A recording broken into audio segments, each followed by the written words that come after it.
So today I'm going to be talking about calming your nervous system for weight loss. Not only is this for weight loss, but just for life. Stress really impacts the way our body works. So it can affect weight loss. It obviously affects how we feel. And we need to be able to have ways to reset our nervous system. So real quick, stress triggers cortisol, which can then lead to weight gains, cravings, and really stall your progress. And this matters because if our body is constantly overstressed, if we're in fight or flight all the time, it's really hard to lose weight, even if you're eating well and exercising.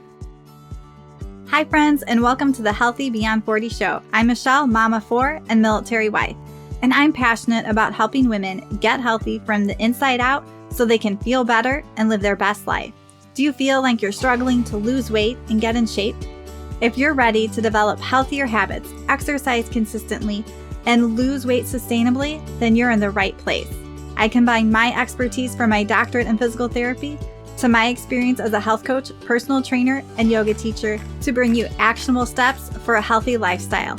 No magic pill here, so lace up those shoes and get moving. All right, so I'm excited for this episode today. It's really important for us to understand our nervous system. And one very visual way I like to do this is to use the hand model of the brain, and it was developed by Dr. Dan Siegel. So imagine putting your thumb inside of your hand, so it's going across your palm, and then curl your 4 fingers over that thumb.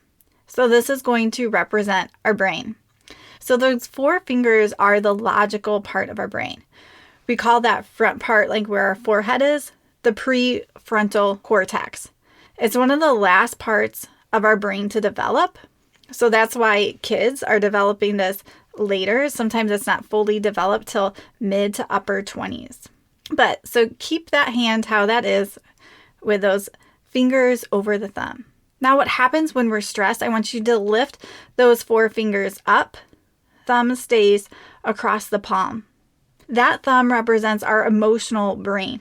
So it's more of our primitive brain. So it was sort of there first. It develops first in kids. And we flip our lid and we're stressed out. Those 4 fingers go up. Our thinking brain, that prefrontal cortex, doesn't have contact with the rest of our brain. So we are making decisions and actions from an emotional part of our brain. All right, if you're using your hand, you can rest it. So this is why we make poor food choices or skip workouts when we're overwhelmed and stressed, because we don't have that thinking part of our brain running strong. We let that emotional part of our brain take over.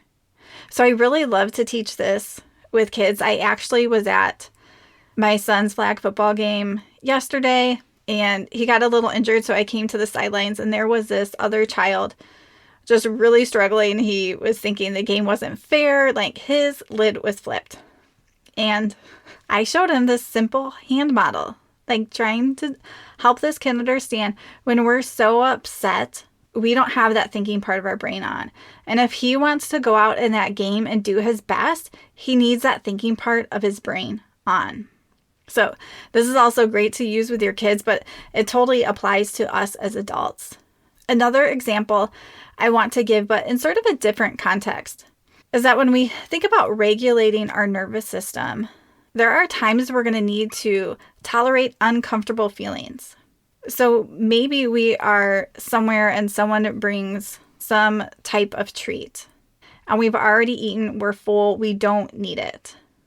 We're going to have to tolerate that uncomfortable feeling in our nervous system so that we're not eating something that we don't need.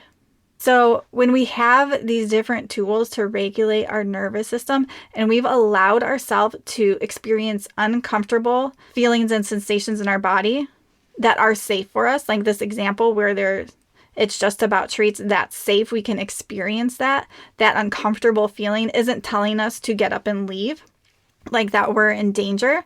So we want to always make sure we're safe. But is this uncomfortable feeling something that I need to work on building that tolerance and work with my nervous system? So this one doesn't have anything to do with food. But so about 2 months ago, we just moved to Oklahoma City because my husband's in the military. And the weather has been really up and down here, and we haven't gotten to meet the neighbors on one side of our house. So me and my husband went out for an evening walk. I'm like, how about we just go knock at their door and see if they're here? He did not want to do it. But we went to the door, and then they had a Ring doorbell, so he knows they can see us. He's backing away from the door. I'm like, don't be weird. He's like, I am weird. We're both very introverted. So this was very uncomfortable for him to go and knock on a neighbor's door and to say hello. So this was a totally safe situation, but we need those tools to be able to regulate that anxiousness we might be feeling. We need the mindset work to be able to regulate those thoughts that we're having. And once the neighbors answered their door, they invited us in. It was totally good. He was totally fine. But sometimes our brains want to avoid that discomfort. So if we can sort of build up that muscle, have tools in place to be able to tolerate some of this safe discomfort, then we're going to be able to live more freely and more how we want to. So the same concept applies to weight loss. Can we be slightly hungry? Can we have this craving or urge to reach sugar and just feel that discomfort without reaching for it? Because once we get that sugar, then the discomfort goes away. So it's really powerful when we can start to work on these things and we can see it carry over in our health journey, but also other areas of our life. So I want to take a quick break here because as we're talking about the nervous system, two of my favorite supplements that I use are great for the nervous system and stress. So especially if you're feeling run down, stressed, struggling with cravings, Organifi's green juice is a simple way to start your day. It's packed with ashwagandha, which is a stress adaptogen herb, and it really helps to balance cortisol. Plus, you get all the other superfoods that help to support digestion, detoxification, and energy without caffeine. So I like to mix mine with half unsweetened almond milk, half water, and then I add extra protein powder. So I typically have this in the morning. And another product they have that is a great way to wind down at the end of the night is their Organifi Gold. I just had this last night, and it's loaded with calming herbs like turmeric, reishi mushroom, ginger, lemon balm is a great relaxing herb. These help to lower inflammation, relax your body, and can help to improve sleep. And with this one, I like to mix mine with unsweetened almond milk. You can totally do it with water. And it's really like this cozy, calming treat to have in the evening time that is not loaded with sugar. And use the code HEALTHY20 at Organifi to save 20% off your order. You can use this anytime you order with them. So if you order again later, or typically even if they have promos, the code still works. So check the show links to have a direct link for that. All right, so next, I'm going to dive into 5 somatic-based approaches for helping you to regulate your nervous system, really to calm the body. And somatic, soma just means body.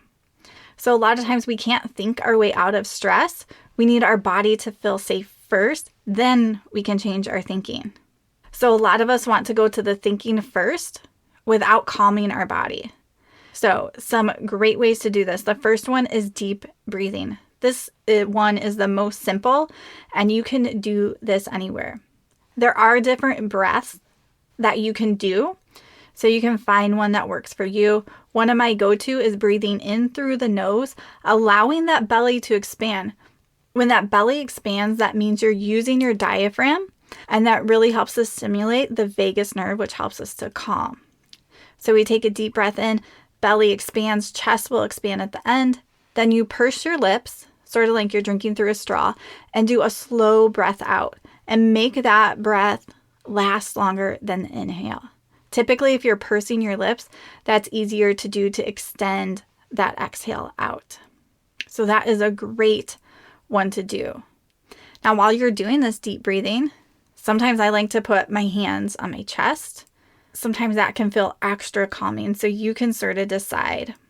The second technique is to just take time to tune into your body. Sometimes we're so separated from our body and the sensations that are going in it to really just take a minute to notice your natural breath, so you don't have to do deep breathing or anything, but just notice your breath. Notice what you're feeling in your body. We so often ignore our body, but you can start to notice those sensations and remember that they're just sensations, that they're not necessarily bad or good. So even when we have sensations that don't feel good, like maybe our heart is beating fast or something, that's not necessarily harmful. It's not bad. We don't have to fear that. It's just a sensation that we're feeling in our body. The third tool is meditation. And meditation doesn't have to be long. There's so many different ways to do it. I also like doing sometimes meditation with a visualization.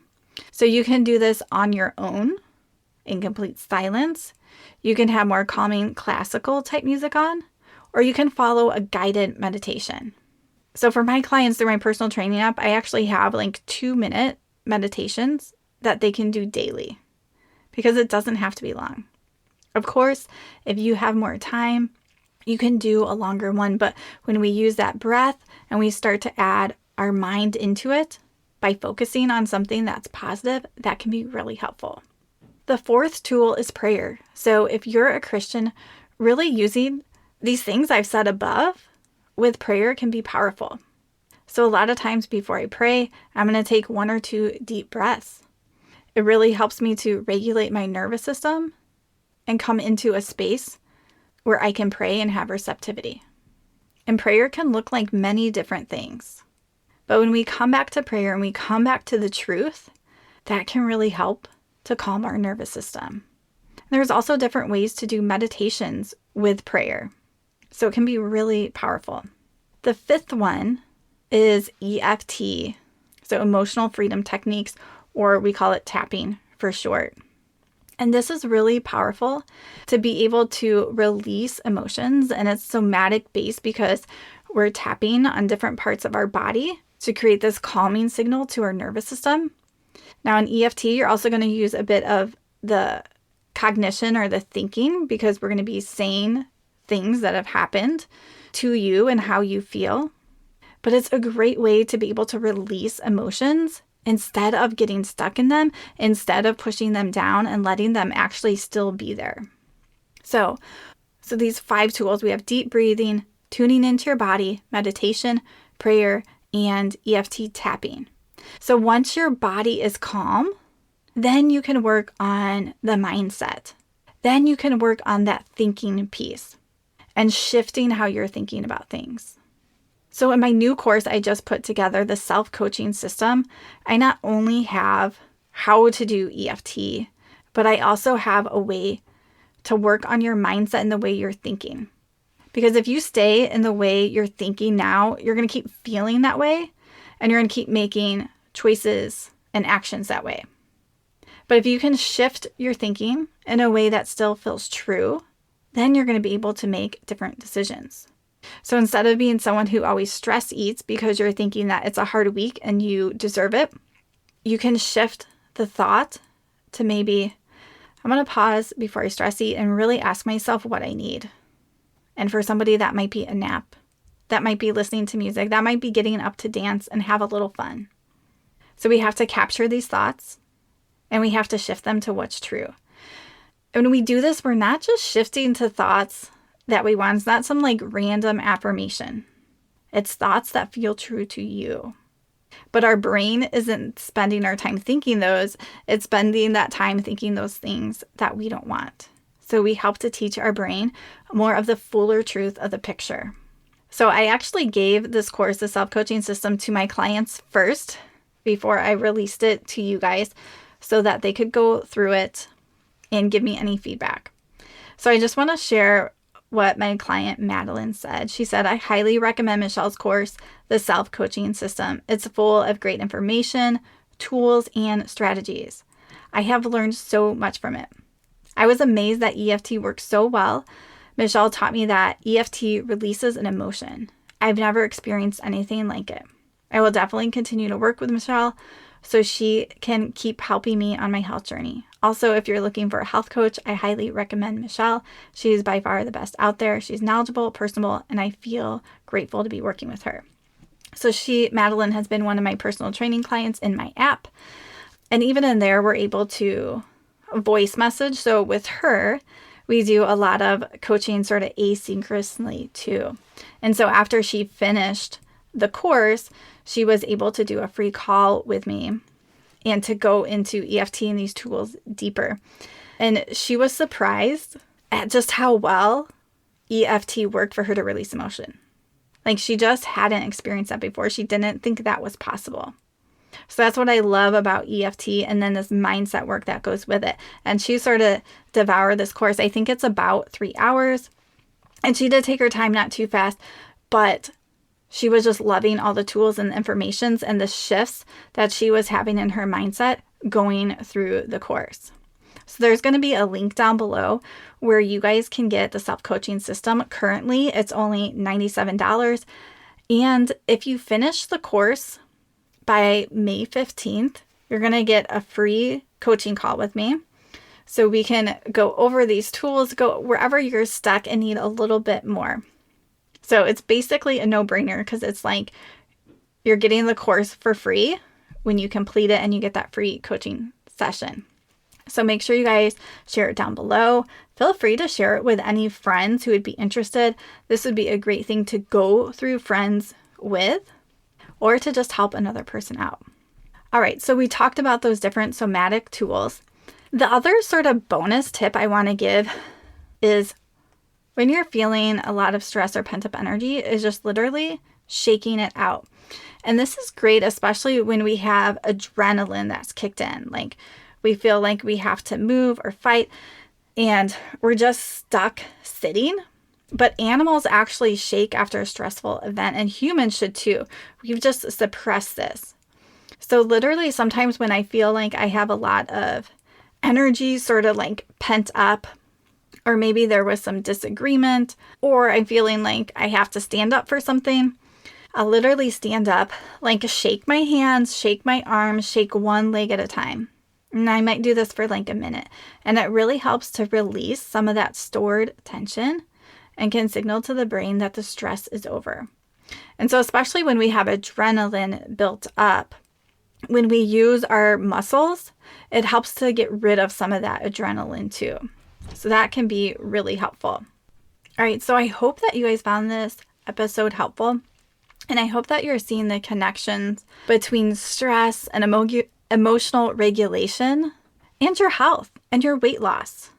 And there are actionable things that you can do to increase, they sort of call it your window of tolerance, to be able to tolerate stressors while keeping your nervous system regulated. So I encourage you to think about that when you're experiencing stress. How can I calm my body first? And we gave those tools: the deep breathing, tuning your body, meditation, prayer, EFT, or tapping. So try out some of those tools. And then when your body's regulated, you have to work on the mindset. And of course, if you guys need help with any of that, check out the self-coaching system, or you can also set up a call with me, just sort of a free health checkup, and we can sort of see where you are and where you want to go and what that gap is that you're missing. All right, friends, so I encourage you, keep taking care of your health. Prioritize you and care about you. It's not selfish. We have to take care of ourselves and our body first because no one else is going to. And then we can let that pour out into the people around us. All right, friends, just reach out if you guys have any questions or you need any extra support.